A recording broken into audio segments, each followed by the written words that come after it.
This episode is sponsored by Audible. We often dream of a future in space as a future of prosperity, but what is involved in becoming a utopia of near-endless energy and resources?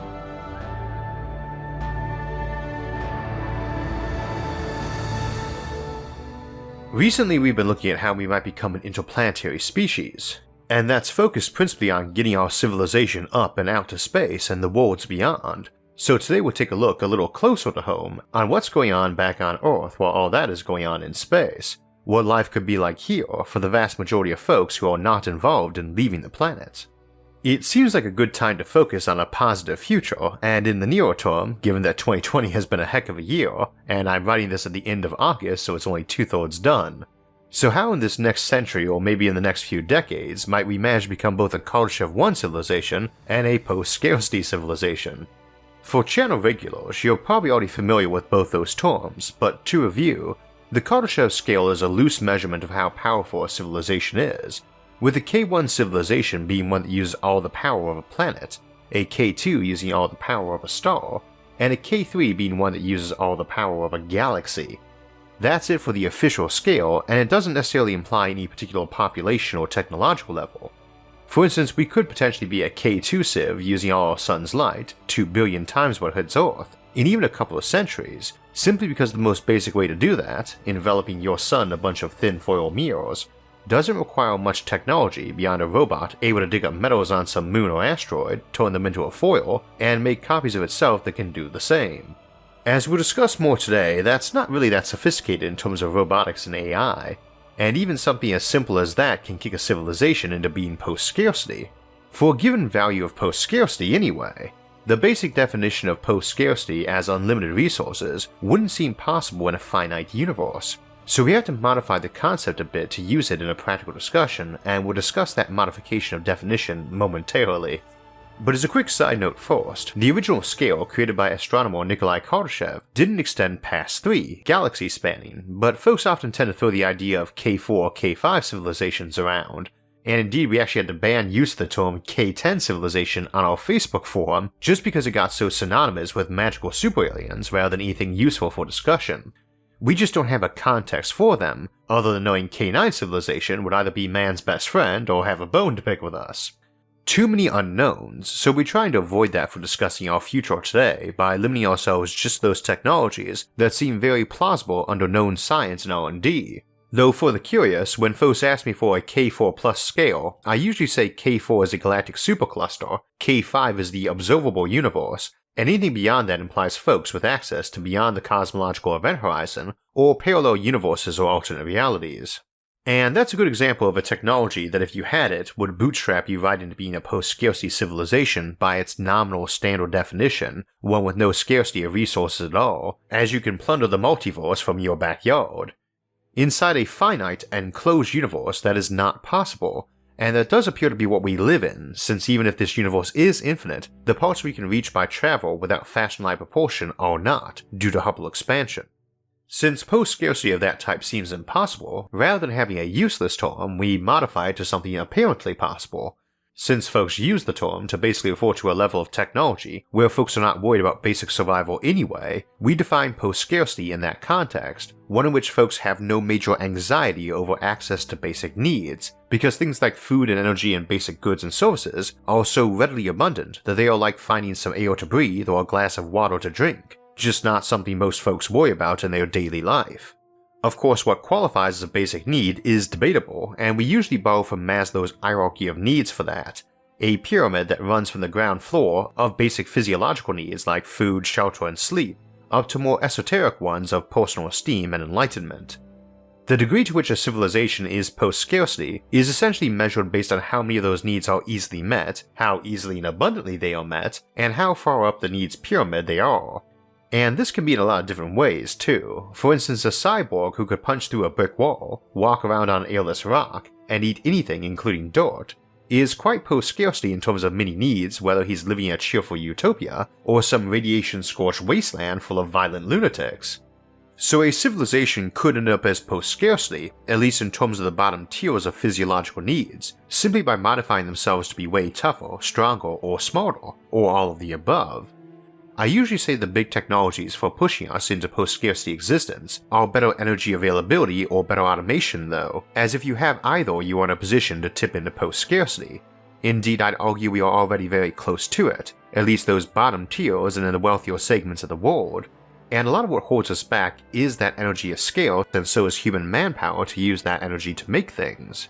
The key notion though is that there are a ton of technologies, or even just administrative or cultural changes, that individually or grouped up with some others do offer us at least that first tier of physiological needs as post-scarcity, again that being needs so easily fulfilled that folks don't have anxiety about getting them. Now I use Maslow's hierarchy of needs strictly because it's well known. It's got a lot of revisions and variants and debates about which stuff should be where on it, but it works for our purpose as a general thermometer of how post-scarcity a civilization is.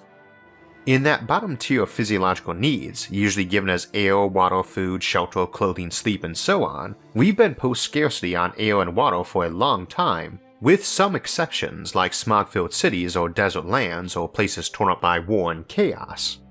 Again, there are exceptions, both for the civilization and for the individual's lifetime. Many a person might have suffered from dehydration at some point, but for most of us these are just not things we worry about. We also don't worry about the cost of making long-distance phone calls or needing to make a collect call, but folks my age and older do remember when the distance or duration of a phone call was a big worry, and when keeping in touch with friends or relatives in other states or countries could become cost prohibitive.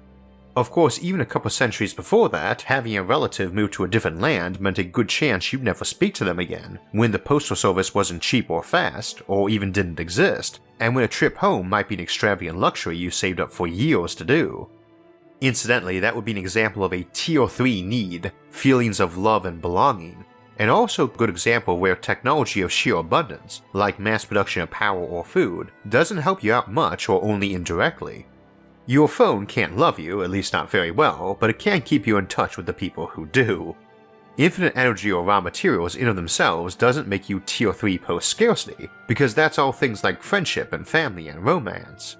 Of course, the same computers that give us better factories and automation and production also let folks stay in touch over continents or use dating software that helps them sift through the many fishes in the ocean to find the right partner for them. It also makes for shorter, less exhausting workdays with higher prosperity to, in theory at least, spend more time with your loved ones and experience less safety and survival stresses. Note that I say in theory because in spite of us being the most prosperous civilization in human history, there is pretty good evidence we are stressed out or even more stressed out than our ancestors, and plenty of data suggests that higher personal prosperity has only a fairly loose relationship at best with happiness, stress, or contentment. Just as a reminder in there that there's no single solution magical wands and technology to make everything better, unless we're discussing something like brainwashing or drugging folks to be anxiety-free, and we define that as a post-discontent society rather than post-scarcity, though would also include an example of a monk or ascetic meditating somewhere too. Alright, definitions out of the way, let's talk about the technologies on the radar for getting us there. And when folks ask me why I'm always so optimistic we'll get there and sooner than later, it is because while any one of these technologies might elude us, or only be developed in a way that doesn't offer as much practical benefit as we might hope, it's the sheer variety of options, any handful of which had the potential to get the job done, that keeps me optimistic about living to see this one day. We'll start with the power issue. Becoming a K1 civilization is another example of tricky definitions, because it means using all the power of an entire planet. And one could argue we already do since the sun keeps the planet warm, and fuels not only our crops but the whole ecology. Problem is, that definition would make every civilization that ever existed K1 civilizations. So what we really mean is either that much electricity or power under our control or more directly utilized. It is a thing to keep in mind though. Right now we tend to think of developed nations as being rather big energy gluttons, the average US citizen consuming about 10,000 watts on average, but this ignores all the energy feeding our crops. We are quite capable with modern technology of feeding our whole population without needing additional farmland, let alone supplemental lighting for plants. But if you grow enough people, you eventually have to start powering lights to shine on those plants in some sort of vertical farming scenario, or start growing your food off-world. That's a lot more than a century off though, as even if we quadrupled our numbers this century, like we did last century, ending with 6.15 billion in the year 2000, we'd have about 25 billion by 2100, and that's not really a problem with modern technology, even without deforesting everything, let alone needing to power light bulbs to grow food. Though it would benefit greatly from energy abundance since you could cheaply desalinate water and produce fertilizer and produce megatons of aluminum struts or glass or polycarbonate panels for greenhouses and so on. Energy is what powers our economy, so cheaper energy helps everywhere. And needless to say, you get the same benefits by being more efficient with your energy usage. More so too because all the energy you use ends up as heat that you have to get rid of. It's within our ability to make 250 million square kilometers of aluminum foil up in space, sourced off the moon, and just put that all in orbit of Earth bouncing light down on us, doubling the light on Earth, which would make us a K1 but only for a little while before we scorch the planet. Obviously being able to double our average energy efficiency would be preferable. We hardly need that much power for now either. The Earth gets 174 quadrillion watts of power from the Sun, and that's K1. So if we're talking raw electricity being produced, that's 17.4 trillion times the average US citizen's power consumption. And if you're growing all your food hydroponically via LED lamps, you could potentially grow food for one person on a similar power budget. Incidentally, we use about 9% of Earth's surface area for agriculture of one type or another, so in raw power that's a bit under 16 quadrillion watts to support just under 8 billion people, or 2 million watts, 2 megawatts per person. Hence efficiency can do a lot of good too, not just brute force energy production. As mentioned, you could probably support folks on about 1% of that, using LED lamp-lit crops in climate-controlled facilities. See our episode on supporting 1 trillion people on Earth for more discussion of that. But in the short term, we don't need K1 power levels. For how we can get them anyway, see our episode on power satellites, the future of fission or fusion power, and any one of those offers huge gains in power production. I don't want to focus too much on power as we've discussed it before, along with food production, but it is a central concept of Kardashev civilizations. Again, the Kardashev scale really just refers to power being used, not how efficient, productive, or clever you are with it. Improvements in superconductors, battery storage, or even just how cheap we can produce solar panels or other energy-related hardware, can any of them, all by themselves, help a lot with the energy needs. So too could something like algae genetically tailored to heavily produce feedstocks for biofuels or other genetically modified food crops. And automation obviously helps too. If you've got robots that can do all your tasks for you, you are post-scarcity. But we're never too interested in entirely automated production chains, just adding in a little more automation here and there to improve production rates or consumption efficiency. And that's not just the big stuff like tractors and engines, but even small stuff like the motion detector light switches that come on and off if people are using a room, or the one sorting gizmo that lets a job 10 folks do suddenly be done by 9 instead, or even 1.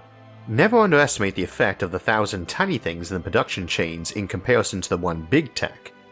I remember when the virus first hit that there were a lot of shutdowns of non-essential jobs. I got asked by a lot of folks what qualified as essential. I said if we're talking a few weeks, not too much. If we're talking longer, almost everything. I am sure everyone remembers the toilet paper shortage of spring 2020, but it hit a lot of things. Just personally, Sarah and I were planning to make some homemade applesauce as she'd picked up a bushel at the local orchard, and last night had us hunting for mason jars and lids, and both being shocked at how many sources were out of stock and what the price was for those who weren't. And I would imagine we've all been a bit surprised by the stuff suddenly in short supply during the crisis, either by an uptick in demand or a drop-off in production because it was deemed non-essential for a while, or was particularly hard to operate under health safety measures now in place.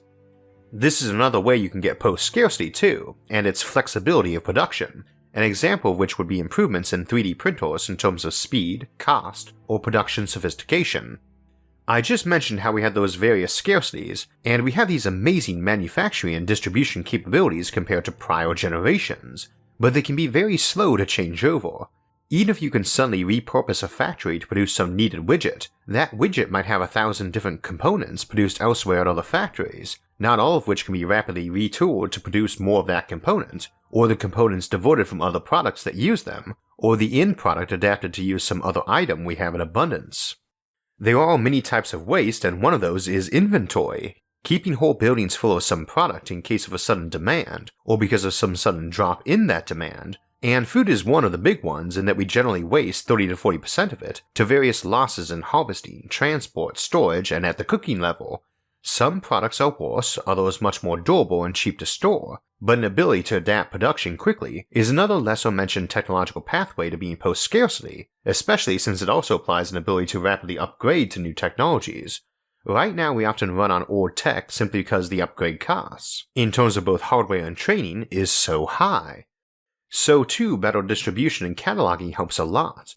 For the latter, some company can find out that screw number 45 might be maxed out in production from a given factory, but that screw A12 is nearly identical and sitting there in some warehouse unused. All sorts of smart software to help identify waste, be it in workflow or even day-to-day life, be it physical items or just time, energy, and personal stress expended when they needn't have been, could also do wonders for us. What other minor and non-obvious things can push us towards being post-scarcity? Well, again, it depends on which types of post-scarcity we mean. The higher need tiers often involve education, for instance, and smarter workers and smarter inventors and innovators, plus more of them, can obviously help across the board. But consider the value of individual education over large classroom lectures. We all know one-on-one is better for teaching most things, but it's cost prohibitive. We also know part of that is the ability of a good teacher to tailor their efforts to the pupil. And not only might interactive teaching software help with instruction, but it might help in analyzing a student to be better at tailoring that instruction. Same thing applies to almost any job or life task, of course, and we are making huge improvements in such technology. Forget infinite power, a vastly more educated population will get you post-scarcity pretty quick. Something like radical life extension can make you post-scarcity too. Even ignoring that a much longer and healthier life would seem like a goal of a post-scarcity civilization, suddenly having folks in their 90s in the workforce, with all the vigor of their youth and all the experience of their lifetime, is a massive gain. So too, any of the science fiction technologies, Clark Tech as we call them, like anti-gravity or perpetual motion machines or anything else that lets you bend or break the laws of thermodynamics, is instant post-scarcity. But again, we're limiting ourselves to stuff on the radar. Cheaper and renewable power, cheaper water purification or desalination, cheaper production of any raw materials, any and all minor improvements along the production chain, improvements in skill or stamina of the workforce, all can take you to post-scarcity, or at least the lower tiers of need. How about those higher tiers, and what is life like in a fully post-scarcity civilization anyway? Well, those higher tiers of need focus more on the psychological, the longer term, the deeper or more philosophical aspects of life, and of course the big one for discussion in post-scarcity is fears over a loss of purpose, enough that we did an episode just on that a couple years back. However, one thing we need to keep in mind, especially as we start improving all those technologies for the human condition, things in the realm of psychology or neuroscience, cybernetics or prosthetics, medical gene therapy or alteration, and education, is that people aren't likely to just be sitting around all day, listlessly soaking up the sun in some lounge chair, weighed on hand and foot by robots in a post-scarcity civilization. And I'm sure we would see a lot of that too, might as well enjoy life, but as time rolls on and technology improves that relates to raising kids, the equation might alter. We can picture a post-scarcity civilization as one where everyone is indolent and lazy because they can do whatever they want their whole life, but that's ignoring their formative childhood years where they obviously cannot, as those raising them determine what they can do. You probably never have accidental pregnancies anymore, and every kid who was born was conceived intentionally by people who probably were aiming for their child to be a good citizen and exceptional. In the longer term, with enough technology, that might mean every kid was a star athlete and genius by modern standards, and further augmented by interactive education technology that was cramming learning into their head better than the most enthusiastic and skilled teachers could do nowadays, even one-on-one full-time. They might have improved their knowledge of the mind to the point they could rehabilitate any criminal or fix any addiction or mental issue in an afternoon. A civilization like that, whose kids could probably jump in a time machine to nowadays and get a full ride to any school on an academic and athletic scholarship, and get all the ethics in their early childhood too, and didn't die of old age, doesn't strike me as one prone to indolent and decadent descent or running some horribly mismanaged and corrupt society. So even that worry that post-scarcity civilization, if reached, might be a poison pill doesn't seem very likely. What do they do with their time though? Well, some of them probably do sit around navel-gazing, I'm sure, or picking up hobbies you or I would find pointless, and might or might not be, but they need to hit one other piece of the needs tier, and that's things like self-esteem and peer respect. those are hard to satisfy with sheer abundance, indeed maybe harder to satisfy, as no one is particularly impressed you can kill a deer to feed the tribe, or kill a wolf to protect the tribe anymore, or its modern equivalents. To some degree you have the advantage of the internet, which lets you find that small number of folks who share your obscure hobbies and interests, but we also have grand efforts and wonders like building all those megastructures we talk about on the show, or heading off to space to conquer and tame and terraform new worlds. I get asked sometimes how we'll come up with colonists for space, and I don't think even now we'd ever have a shortage of volunteers, but folks often wonder if a post-scarcity civilization would find even fewer volunteers simply from losing out on all the luxuries and securities they were used to. Quite to the contrary, they probably wouldn't have to do without those much anyway, but if you have a civilization that's full of folks whose technology and techniques have made nearly superhuman, I suspect most might find the challenge of the frontier quite to their taste, and we'll look at some more of those challenges as we continue our Becoming an Interplanetary Species series. But as for becoming a Kardashev-1 Post-Scarcity civilization, it won't happen tomorrow, but I firmly believe we'll get that capacity for it fairly soon, maybe a generation, maybe a century, but I don't see it being longer. Hard road still ahead to get there to be sure, but sometimes the journey is as good as the destination. At least it gives us a purpose, and a pretty awesome one at that. We were talking about clock tech earlier, technologies so far up the ladder that they are indistinguishable from magic to us, and how any of those sorts of super technologies might elevate us to post-scarcity all on its own. And it reminded me that it's very hard to find examples of post-scarcity utopias in fiction. Even when we do see them, they tend to be intrinsically flawed or hiding over a dark side. Now that is because it's fiction and genuine utopias make for very boring stories, but I think it often paints a more pessimistic view of future civilization, in much the same way just hearing bad news all day long can make you feel like the world is coming unglued, even when many things are going very well. Not every author paints bleak pictures though, and Arthur C. Clarke, famous for novels like 2001, Rendezvous with Rama, and Childhood's End, and for whom we named the term Clarke Tech, was one of the great sci-fi writers of the 20th century, and one who often painted a more hopeful image of the future. His novel Childhood's End, which was his first novel, is one where we see humanity encounter a peaceful and benevolent alien species who brings on a golden age for us, and is one of his most celebrated works that has inspired so many other stories down the years.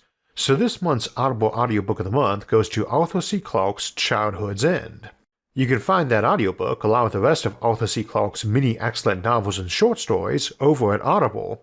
They also have podcasts, guided wellness programs, theatrical performances, and exclusive Audible originals. Indeed, they have over 3 centuries worth of audio if you just hit the play button and rant through every title. If you want access to that massive collection of great audiobooks like Childhood's End, you can join Audible for a 30-day free trial, and Audible members not only get discounts on any audiobooks they buy, but a free book every month. Additionally, they are now giving unlimited access to their Audible originals. You can start listening today with a 30-day Audible free trial. Just visit the link in the episode description, audible.com/Isaac, or text Isaac to 500-500. So we're into November now and we've got a full schedule. Next week we'll be looking at the concept of interstellar trade. Then next Sunday we have a bonus episode coming up on the Fermi Paradox and the Prime Directive, the notion that aliens might be out there but don't contact us because they have rules against it. Then we'll be taking a look at asteroid mining, orbital settlements, and life as a space colonist. If you want alerts when those and other episodes come out, make sure to subscribe to the channel. And if you'd like to help support future episodes, you can donate to us on Patreon or our website isaacarthur.net, which I'll link in the episode description below, along with all of our various social media forums, where you can get updates and chat with others about the concepts in the episode and many other futuristic ideas. Until next time, thanks for watching, and have a great week.